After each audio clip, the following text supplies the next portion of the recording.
Okay mga tol, welcome sa channel. Ito na yung part 2 mga tol, no, kung saan ipapakita ko naman sa inyo yung mga sapatos 2K and above. Yung mga 1K and above kasi mga tol, medyo nag-ubos daw, no? Kaya medyo konti lang talaga yung napakita ko at halos magkakamukha na per sizes, no?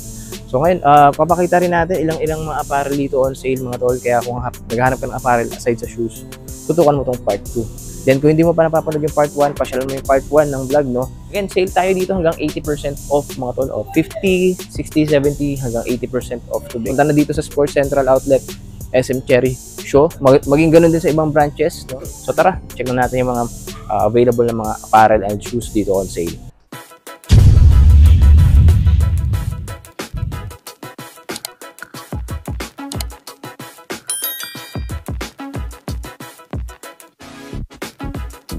Bali mga tol, nandito na naman tayo sa 7 hanggang 7.5 US men's. Basketball shoes muna yung tututukan natin. Ito, Air Max Impact 4, 2,397. Ganitong colorway. Pero may nakita pa ako ng white niya, tsaka black. Sa ibang sizes yun. Then, Donovan Mitchell, Don Issue 5. Tama, Don Issue 5. Ganitong colorway, 2,190. May white din ito. ATR Pump. Vertical, mga tol, ng Reebok. Reebok Classic Basketball Shoes. 2,958. Then, ito, yung kay, Don Issue rin tayo. Don Issue 6 ba yun? Nakalimutan ko. 4,500. Actually, tama, Don Issue nga. Signature shoes din, yung mas latest mga tol. Kaya pala mahal niya, no? So, ayun mga tol, mga above 2,000 and above na ipapakita natin dito. Tumalo naman ako dito sa 8 hanggang 8.5 US men. Mga tol, ito Don Issue 5 pa rin. Price nito 4,380. Pero 2,1 lang yung maroon kanina, no? Pero baka ganun lang din naman to. Alam ko, 2,1 lang to eh. Mga Skechers basketball shoes, 2,398 ang presyuhan ng mga to mga tol. Baka may matripan ka sa mga designs. 2,000, baka? 2,398.50 to be exact mga tol. 2,398.50. Iba't ibang colorway. Then ito, 2,998. Ito yata yung in-endorse ni ni Randall, Julius Randall, no. Ito yata yun mga to, kaya medyo pricey, pero below 3,000 pesos naman na. Ito, silipin naman natin yung mga nagpopormahang mga Adidas Campus o mga lifestyle shoes ng Adidas na nag-restock dito. 3,300. Ito, 3,000 pesos, SL72 ng Adidas mga tol. And may naligaw dito, hindi natin to nadaanan sa first part, 1,800. White lifestyle shoes ni Adidas. Rod Laver pala pangalan nito, no? Signature shoes pa to. Hindi ko kasi kilala yun mga tol. Ito Campus na naman mga tol. Adidas Campus, 3,300 pesos. Ito mga Converse, 4,472. Baka fan ka ng Con, mapagpipilian ka rin dito. 3,672. Ito pa isa pang colorway. Same price lang din man yata. Same price lang, 3,672. Slip-on dito na Converse. Ang ganda nito. Price is 3,832 naman mga tol. Nakagamit, sold din pala to. Ito medyo pricey na to mga to, 5,196. Pero baka kasi afford mo naman tol, o ganito talaga yung hinahanap mo. 3,160 naman to, yung All Pro ng Puma basketball shoes. Then Puma lifestyle shoes, 3,680. Adidas running shoes, ito napaka lightweight, 4,800. Ano ba pangalan nito? Adizero Boston 12 mga tol, no? Grabe, 4,800 pesos pa siya ngayon. Then Adidas Gazelle, baka naghahanap ka ng Adidas Gazelle, 3,900 pesos. Chuck Taylor 70s, 3,832. Ito, ang ganda nito. Converse na low cut bulky shoes, 3,832 naman. Ano nga ba pangalan na ito? Dito sa 9 hanggang 9.5 US naman tayo dumayo mga tol. SL72 ng Adidas, 3,000 pesos. May Gazelle din na black and white, 3,300 pesos din yata. Same price ng isang colorway. 2,578 naman tong Under Armour Hover Trek shoes na to mga tol, no? And Adidas running shoes na naman, 6,000 pesos. Kasi Ultra Boost yan mga tol, kaya medyo pricey pa. Pero nakaless na rin naman. Ito Switch ng Adidas, Switch Run, 3,150.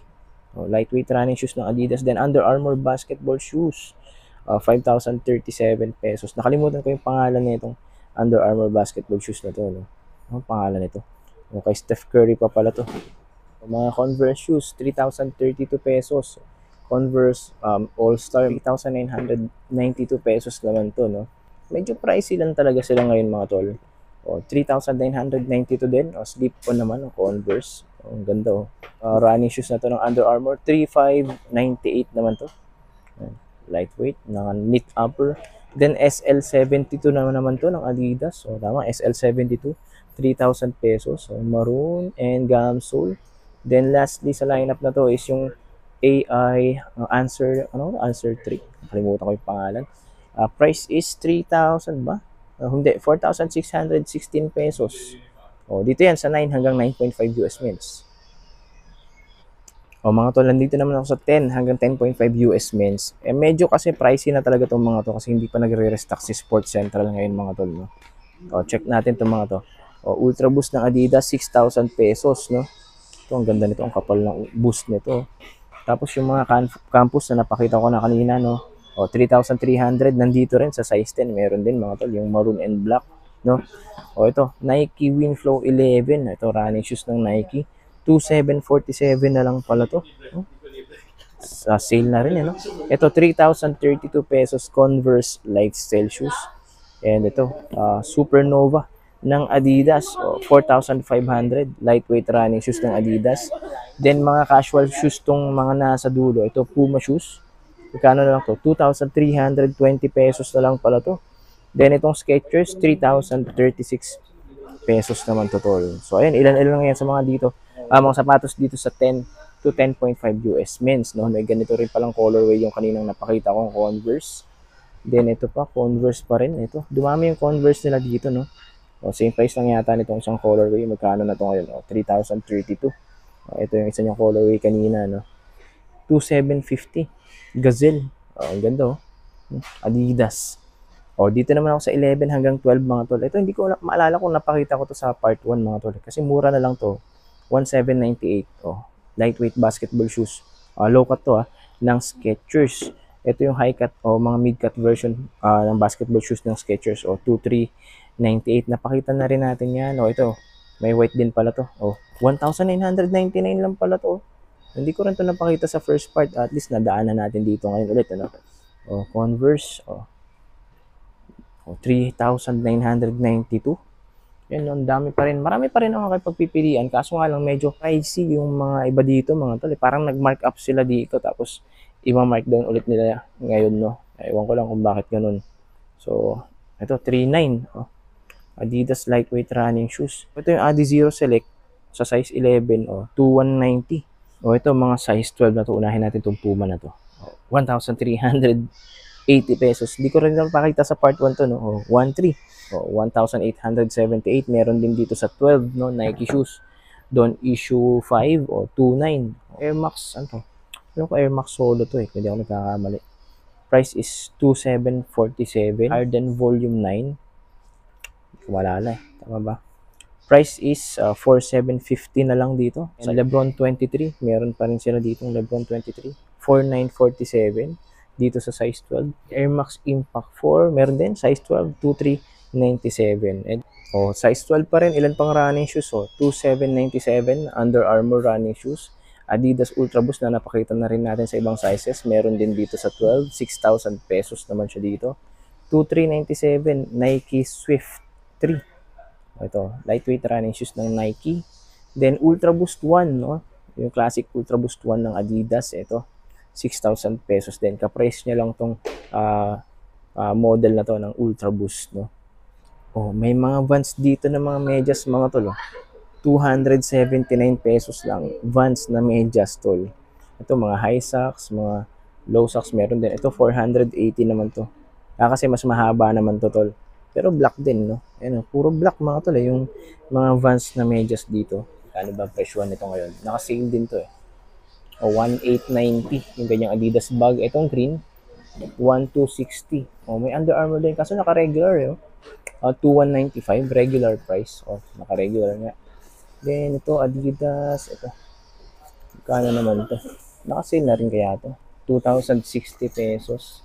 Then itong Adidas ito waterproof. Ganda ng material nito.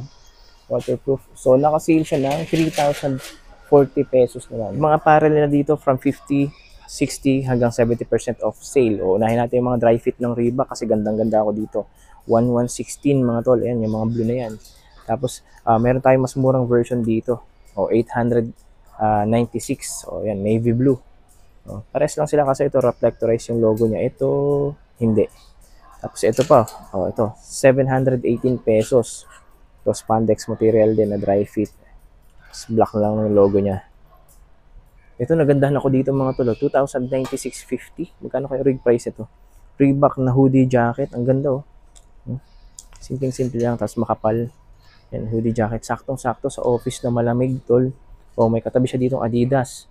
3,040 pesos naman to, dating 3,800. Hoodie jacket din, pero ito, walang zipper. Ito may zipper sa gitna. Nag-ikot-ikot kasi ako mga tol. So mga naghahanap ng leggings yan, mga madam, no? Pang zumba, pang jogging, o pang fitness activities niyo. Pinakamura dito yung Reebok na brand, 479 pesos.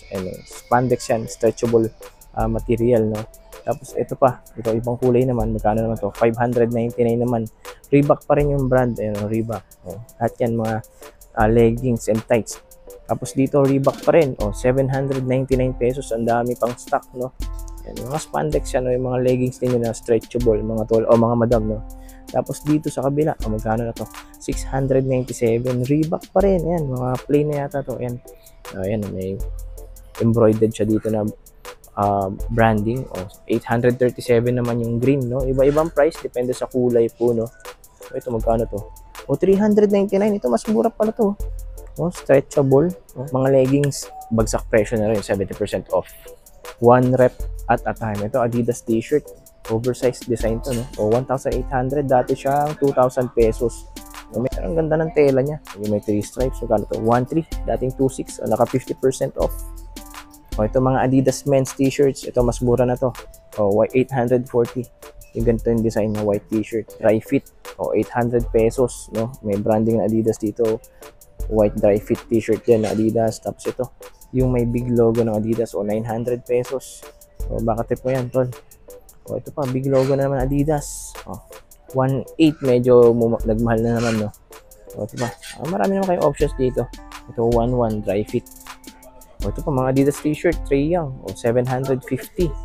Bakit yan, Adidas polo shirt, 2,500, dating 2,700, less 200 lang, no? Ito, tights, 1,200, no? 696, naligaw lang to.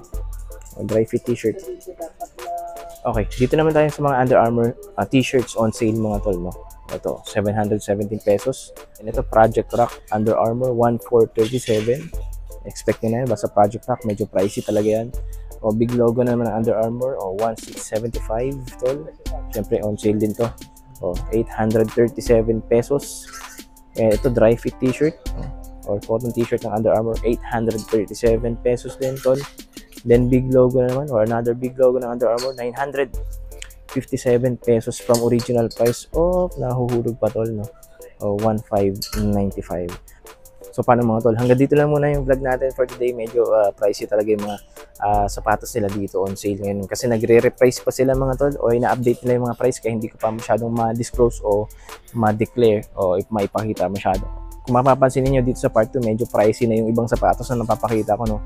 Above 3K na nga, no? Kahit na ang limit ko lang sana is 2K hanggang at least 3K. Pero sobrang limited stocks lang din, hindi pa sila nagre-restock kagaya sa Antipolo, mga tol. Kaya yun, paulit-ulit lang yung mga napakita ko. Pero kung afford mo naman o may nagustuhan ko sa mga sapatos na yan, punta na dito sa Sports Central Outlet SM Cherry, Mandaluyong. Ganun din sa ibang branches ng Sports Central na malapit sa'yo. And ano pa ba? Yun, paki-follow na rin yung aking Facebook page, Kobe Q TV, mga tol, for future vlogs and updates, no? And shoutout again kay Sir Richard na napadpad dito kanina, no? Bawi ako sa iyo, sir, pag nagkaharap ulit tayo sa dito o sa ibang stores. Siguro may sticker na ako that time, no? Good day, God bless, and kita kits. Shoutout team Sports Central Outlet SM Cherry Show.